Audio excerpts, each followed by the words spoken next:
Hay autores o sociólogos, psicólogos sociales, que hablan del proceso de socialización y lo dividen en fases: socialización primaria, socialización secundaria. Hay otros que hablan de agentes de socialización, en los cuales hablan de la familia, los grupos de pares, la escuela, los medios de comunicación. Eh, Vamos a hacer un sincretismo aquí de esas teorías y vamos a decir que hay una socialización primaria. En esta socialización es cuando el individuo empieza a adquirir las primeras nociones, las primeras ideas, valores, y empieza a acercarse al conjunto de normas, se acerca a las normas informales y a un conjunto de normas formales, pocas en este momento, van a ir creciendo a medida que él va aumentando en edad, y o lo va a hacer en ciertas y determinadas organizaciones sociales o grupos sociales, que vamos a llamar iniciales. En este caso, por ejemplo, el grupo primario familiar.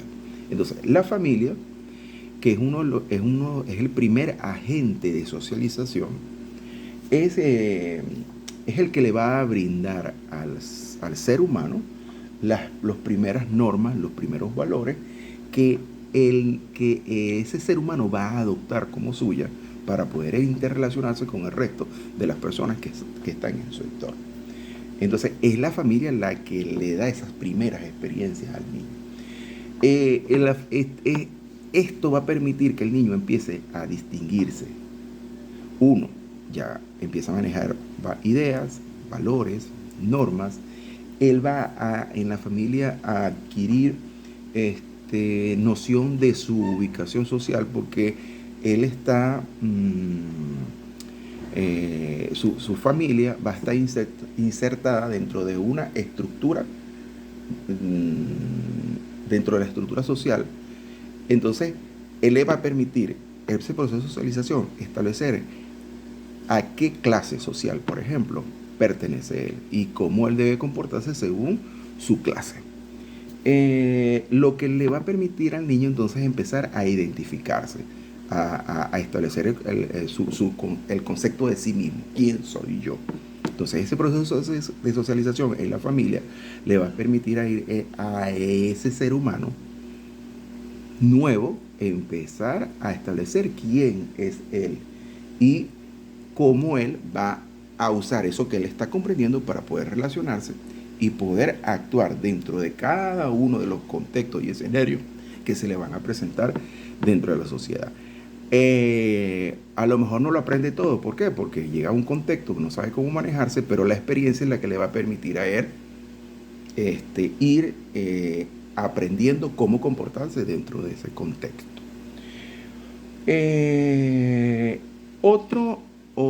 Seguidamente de la familia vamos a tener los grupos de pares. Los grupos de pares.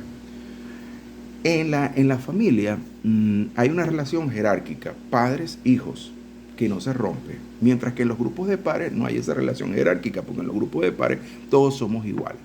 ¿De quiénes son los grupos de pares?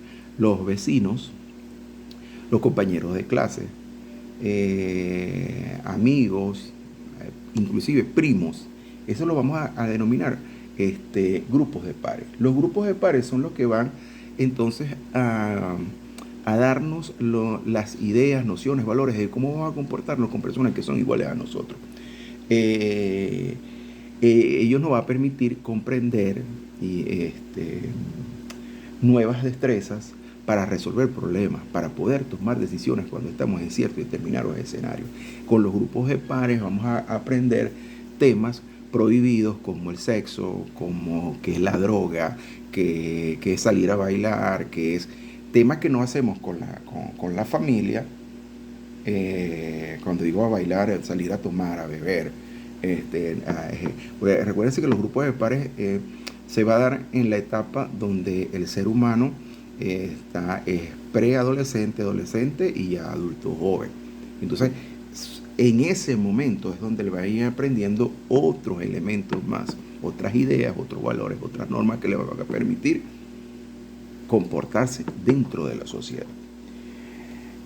El ser humano ingresa a la escuela.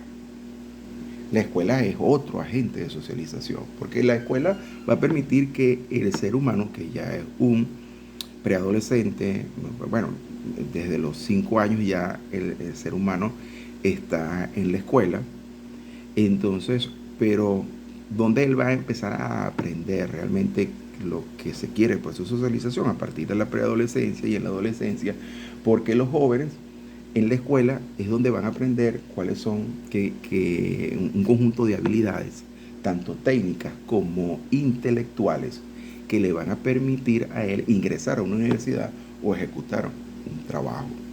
Se le van a reforzar una serie de valores culturales y actitudinales que le van a permitir a él saber, digan la cosa, se le va a reforzar, ya él lo sabe, se le va a reforzar. Es decir, que cuando se enfrente a cierta y determinada situación, ya él lo tiene reforzado.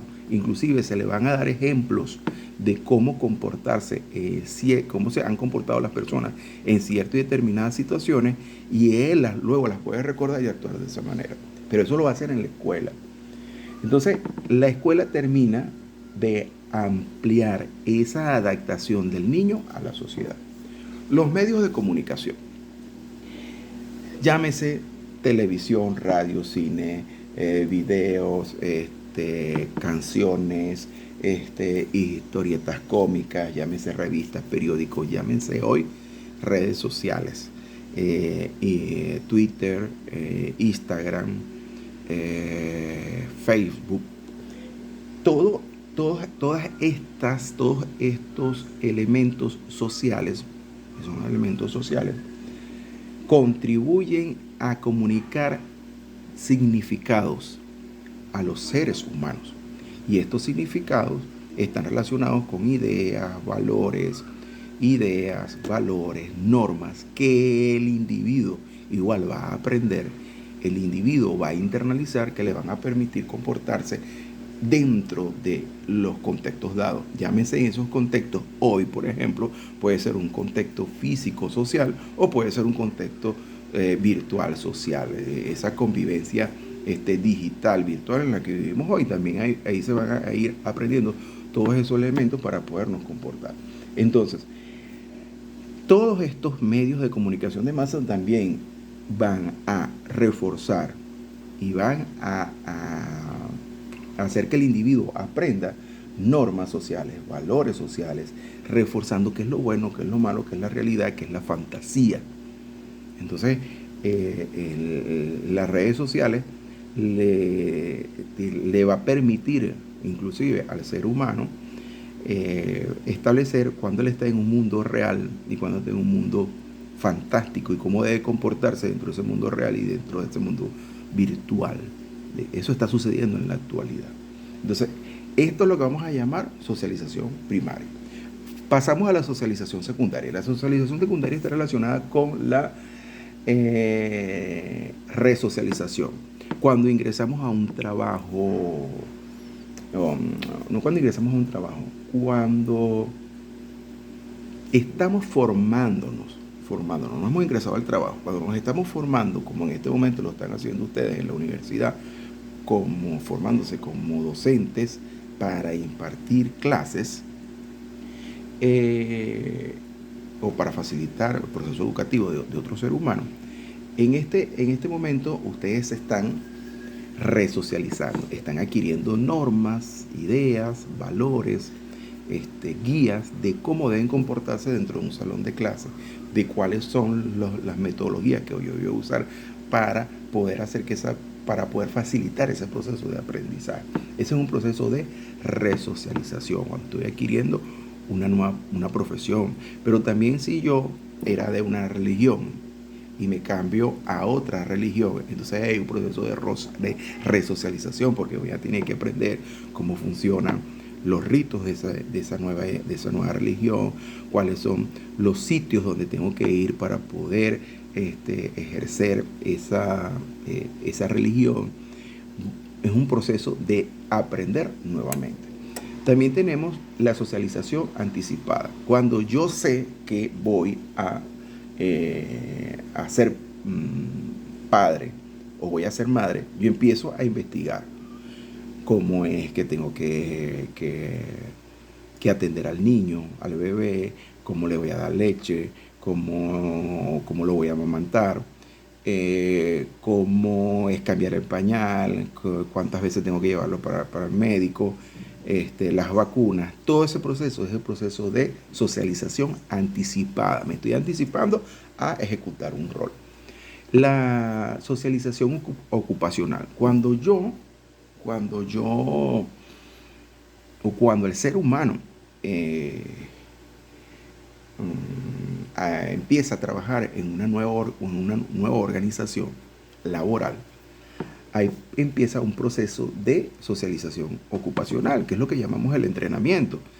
Ese individuo, que es un trabajador nuevo, es sometido a un proceso en el cual va a aprender normas, valores, formas de actuar, formas de hacer las cosas dentro de esa organización. Y entonces él va a pasar por un proceso de adaptación a esas normas, a esas formas de ser dentro de esa organización social, para él poder ejecutar sus actividades y poder lograr los objetivos que le son propuestos. Quien no logra adaptarse a la organización mediante el proceso de entrenamiento queda fuera y siguen los que lograron adaptarse, siguen adelante. Muchas veces eso depende del grado de compromiso que nosotros tenemos con esa organización, del grado de compromiso que tenemos con nosotros mismos para aprender y seguir adelante. Dos temas importantes que debemos tener en cuenta en el proceso de socialización. El lenguaje. El lenguaje es importantísimo porque él es el que nos va a permitir lograr obtener los significados de cada una de las experiencias que nosotros tenemos dentro de nuestra experiencia vital. Es el lenguaje, porque él es el que nos va a permitir a nosotros estructurarlo mentalmente, hacer abstracción de lo que estamos haciendo. Y lo otro son los juegos. Los juegos son muy importantes para el proceso de socialización, porque el juego es el que va a permitir que el ser humano, en sus fases iniciales, imite durante los juegos lo que le sucede a las personas en ciertos escenarios. Entonces, los juegos de papá y mamá, el juego de que yo soy cajera, el juego de que yo soy el dueño del supermercado, el juego de que yo soy repartidor, me va a ir enseñando cómo yo voy a comportarme en ciertos determinados escenarios. La niña que juega con la Barbie, que se maquilla, que se pone la cartera, que se coloca los zapatos de tacón, va orientando desde un punto de vista, una perspectiva de género, a comportamientos relacionados con lo femenino. Pero al niño que se le compra el martillo, el destornillador, entonces va a ir orientando hacia comportamientos de tipo masculino.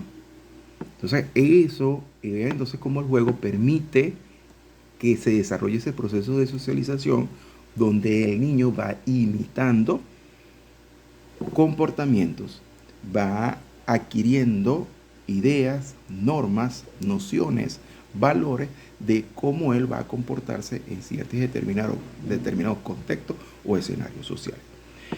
Bueno, hasta luego.